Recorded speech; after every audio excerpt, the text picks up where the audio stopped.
Hi guys, welcome to the channel. Thank you for joining me and thank you for your continued support. So we know that the DWP has been getting to grips with fraud and error because of this new fraud and error bill that's been introduced. The HMRC are also doing their own fraud campaign, trying to find people who may be claiming things they shouldn't be claiming or not paying enough tax and things like this. But they recently come under fire because they have made a huge mistake, and this is exactly what I've been saying before when it comes to things like the DWP and their fraud and error program as well. Basically, the HMRC have been looking at people who have been leaving the country. Now mainly this is in relation to child tax credit.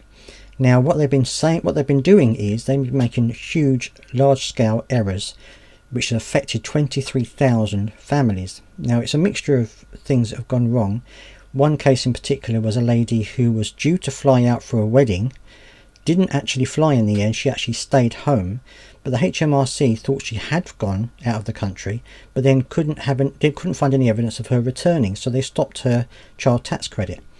And she actually went to HMRC and they didn't really believe her. They just said, well, we've got no evidence of you returning to the country, even though she never left the country in the first place.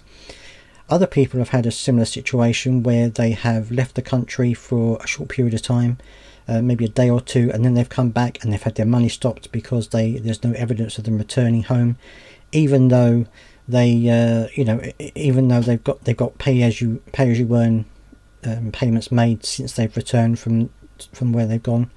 Another lady in particular went out on a trip, came back, then got pregnant and had a baby, and they stopped her money because they thought she hadn't returned to the country, even though she pointed out to them that when this trip was actually arranged and when she did this trip she wasn't actually pregnant, and that she returned and then had the baby, which there should be a record of, but apparently not. So there's full of these errors that HMRC are now having to dig their way through, and apparently they've suspended this fraud investigation pending a recheck of their data. Now to me this is just highlighting the inadequacy of the civil service and the Home Office in this situation.